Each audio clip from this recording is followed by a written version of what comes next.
Welcome to Kids Are Chefs, where we discuss great topics and prepare great food. We are in Cook's Warehouse, and my name is Miles. This is Chef Macy, and this is Chef Christian.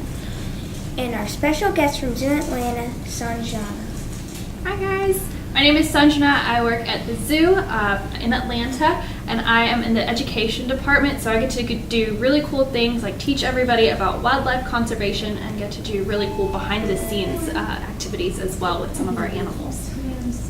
That's really cool. Today our topic is going to be ocean life preservation. Our food is going to be fish tacos. When we get back, we are going to prepare our food.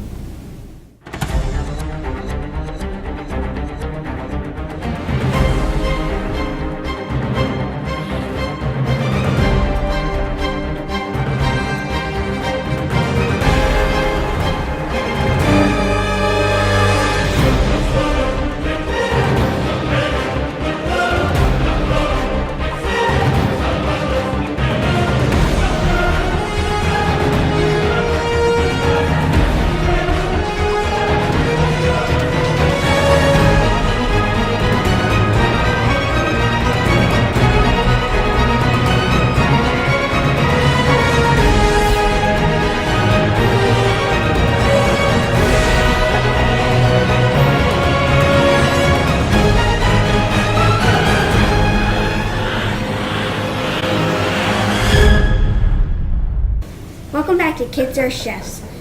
We're going to get started on our fish tacos. Alright, have you guys ever been to the zoo before? I have Oh, yes, I have. Yeah, what's your favorite part? probably the tigers. The tigers? Yeah, we have two tigers there currently. Their names are Sparky, and he's our 15-year-old male, and we have a female as well. Her name is Chelsea, and she's 15 also. Cool. What's your favorite animal at the zoo? I have a particular liking to our cat, one of the cats called the clouded leopards. Her name is Suhana. She's about 6 feet in length.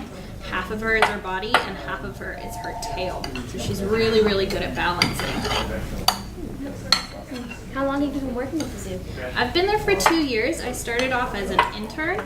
I learned a lot about conservation, and then I was a panda guide for about 8 months. So when we had those brand new babies born, I got to tell people all about them. And now I am an exhibit interpreter, so I get to teach people about all the animals at the zoo, as well as I get to take them on behind the scenes tours so they get to feed an animal. That's really cool. What animals are going to be in the new exhibit that they're having about the savannah? That's a great question. So right now we're expanding our African savanna area. So that's basically, it means that our elephants, our giraffes, our rhinos, our warthogs and meerkats are all getting a brand new area. So we're gonna have about 5 more new elephants. So it'll be great because we only have 2 right now. And elephants like to live in herds. I'm sure you guys know that. We're gonna get some friends.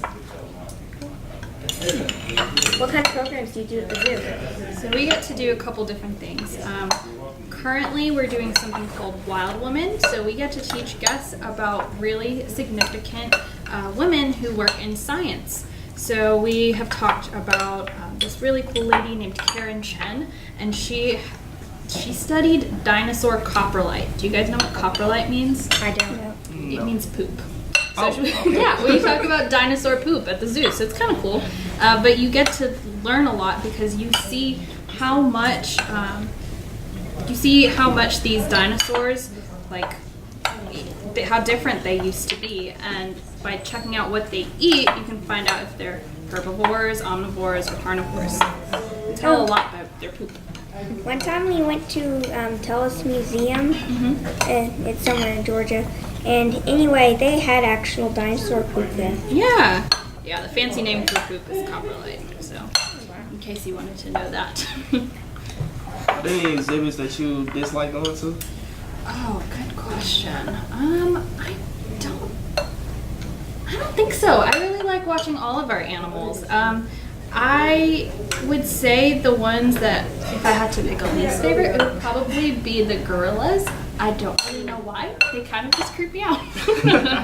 They're so human-like, but they're so smart. They are really, really cool if you look at the whole behavior analysis of them. It's cool to see how similar they are to us. Yeah, there was a gorilla that used to be there but died. He was called Ivan. Yeah. Yeah, they wrote a book about him. Mm-hmm. Yep. I have his book at home, actually. Yeah, I haven't read it. I need to. He has a whole statue and everything. There was also Willie B used to be over there. Oh, really? Yeah, he was the first gorilla that we had. So he has a cool story behind him as well. Do you have a favorite at the zoo? I like the otters the best. Yes. They're so Giant river otters. They're awesome. yeah. What about you, Christian? Do you have a favorite? I haven't been to the zoo in a long time. A long time. Do you have a favorite animal in general? Can't really say. I mean, when I do go to the zoo, I like looking at all of them. So I can't really say I have like a specific favorite. Yeah, I feel the same way. I like them all.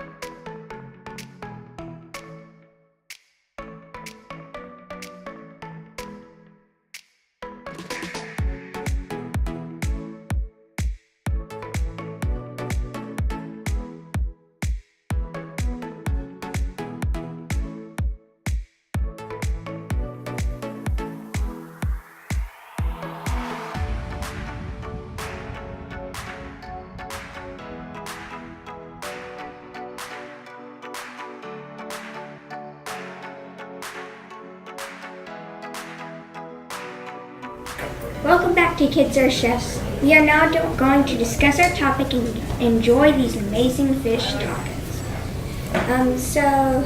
Sanjana, I've heard that only about 15% of plastic gets recycled. Is this true? So actually only about 9% of plastic that's produced gets recycled. So that means 91% does not, which is absolutely crazy. That's horrible. So as kids, how can we help save the ocean from pollution? That's a great question. So first of all, we can start off with reduce, reuse, and recycle. Those are 3 simple steps that we can always do. So one good thing that you guys can do is to stop using single-use plastic. So that comes down to like forks, knives, spoons, and straws. All the plastic ones that you might get at like a fast food place or something like that. You're only able to use that one time. You're not going to recycle those forks or those straws, right?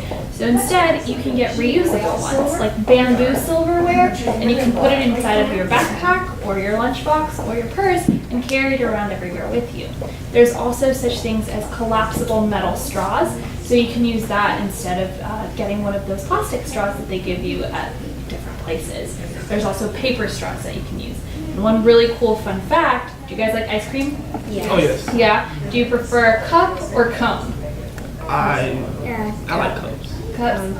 So what you can actually do is just have them give it to you in a cone, because that produces less plastic. You're not using those plastic silverwares and you're not using that plastic cup. So get it in a cone next time. You're helping the environment and also enjoying a tasty treat. If the ocean gets really polluted, how will that affect us?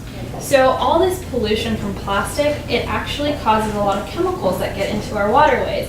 And a lot of our marine life are also eating those really, really tiny pieces of plastic. So when we consume that marine life, we get ingested with those chemicals from that plastic, and also it gets into our water system. So when we're drinking that water, it's not always going to be the healthiest, or cleanest, and so we in turn get a bit sick from that too. Is there a particular type of fish we should eat over others?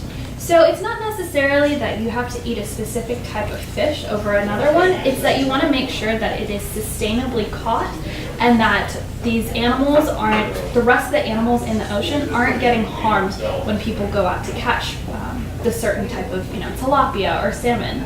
So sometimes what they do is they put out these nets that pick up the rest of the bottom ocean line. So we don't want to disturb any coral life or any other animals like sea turtles or dolphins when we're going out to catch food. So you can look up this information at a really cool website called Seafood Watch, and you can figure out if they use sustainably caught material whenever you guys are out at dinner or something like that. That's really cool. How much percent of the marine life do you think is endangered? Because you know some people throw their trash and you know all this plastic stuff into the ocean. Yeah, so, well, pretty much every single animal in the ocean has ingested plastic at some point, and it will only keep increasing. I'm not sure of exactly how many are endangered in that sense because of the plastic, but there are plenty of animals that are not only in the ocean that are affected by this plastic life. So, like seabirds, they live by the ocean, but they eat a lot of the bird or the marine life that's in the waters. So they also ingest that plastic as well. That's terrible. I've got a question. So, and a piece of plastic gets into the ocean. Does it ever go away? That is a really good question. And the answer is no. So plastic can last anywhere from 450 years to forever. So all it ever does is break down into really, really, really, really, really tiny pieces of plastic. But it doesn't go away from our environment. So we will always have the plastic that showed up today. It'll be there forever. So right now there are more than 5 trillion pieces of plastic in the ocean. That's a lot. Yes. Thank you for coming, Sanjana. Do you have any final thoughts? Thank you for having me, Miles. So yeah, just make sure that you are sharing your information that you learned today with all of your friends and family, and come visit the zoo so I can teach you guys more things about all of our wildlife and how to save them. Thank you for watching Kids Are Chefs. Hello, I'm Miles, and I'm the producer of this show. The whole reason I chose the topic of ocean life preservation was because my sister wants to be a marine biologist when she grows up. So usually I go to aquariums, and they always have a section of the threats to the ocean, like plastic. So I decided to try to educate people about these threats. I would like to thank the sponsors of Aperturant and the Fresh Market of Roswell. And also I thank Zoo Atlanta for their employee who was here.